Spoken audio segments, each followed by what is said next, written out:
مع انه الحال ابدا مو ماشي، المكروس والله لساته ماشي، وفرامه مبلط سجمانه مشاحط، وفرشه جوا مليان فشاشي، ولحتى يضل هالميكرو ماشي لازم بالحال وقف ضناشي.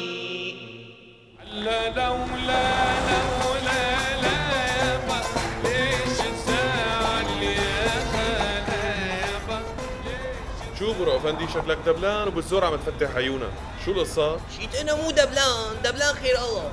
يبقى شو بدنا نعمل؟ العين تطرق هالجي طرق. اوف معناتها في قصة، هات لشوف. والله امبارح عشية كنت عند مسلم، عرفته؟ ايه عرفته شبه؟ متخانق هو معلمه الجديد؟ لا بس متناتف هو وروعة مرته، والحجة امه قصدتني مشان صالحهم، على انه وصلاني بيناتهم للشيطان الرجيم والعياذ بالله. دخلها؟ كم مرة صار له وصلني بيناتهم للشيطان الرجيم؟ يعني صاير عيارهم مرتين بالجمعة، بس انت ليش عم تتمسخر؟ فرجينا حالك بكره وقت تنضرب وتتجوز. شبك انحمقت عم نستفسر، وشو صاير بيناتهم هالمرة بالله؟ والله بدك تعذرني ما بقدر الا شنو بسلامة معرفتك، البيوت اسرار والجماعة مستأمنيني على خصوصياتهم. خير ان شاء الله، وتصالحوا دخلها؟ لا يا ابو الشو، هي ما حبيتها منك بنو، معقولة انا ادحش اصبعتي بالقصة وما طلعوا من الصالحين؟ حاشاك برو افندي، بس كأنك ما عم تدحش اصبعتك مزبوط، لأنه ما بنسمع عنهم إلا متخانقين، ووينك يا برو تصالحنا؟ انا ما بعرف ادحش اصبعتي ولا هن جوز مهسترين، وكل ما بيتقاتلوا بيجوا بيترجوني رجل لحتى اروح له مشاكلهم. هو انت بيتا وزيتا، بس يعني طالما مهسترين، لشو عم تكتر غلبتك وتفوت بين البصرة وقشرتها؟ اخي لانه الصلح سيد الاحكام،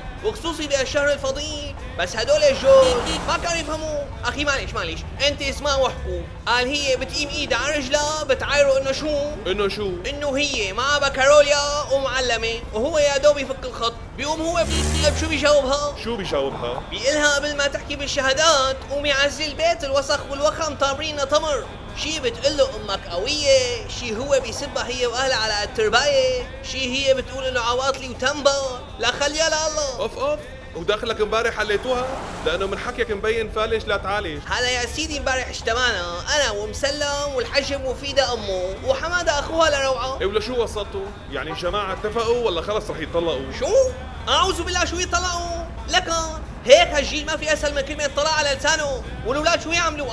يفلتوا مسايق؟ يبيعوا كرة لبس على طريق؟ يوقفوا يشحدوا على اشارات المرور؟ لك شبك حكينا كلمة، أنا كل قصدي إنه الجماعة مشاكلهم كتيرة، إذا ما عم يتفقوا خليهم يطلعوا أحسن ما الأولاد يعيشوا بهالجو. لك المسكينة حلفت لي يمين إنه هالزلمة صار له من راس السنة ما فوت أكل للأولاد. يا لطيف، لكن شو عم تاكل هي أولادها؟ بعدين هو وين عم بيروح بالمصاري؟ ليكون حاطط عينه على شي وحدة تانية. لك لا سطيلة مو تبع هالقصص، بس هو كريم خير الله بيلي بجيبته بقوله، ونازل شبرا برفقاته تبع الشدة، وبعدين هو كمان مسكين امبارح شكالي همه، والحكي بيناتنا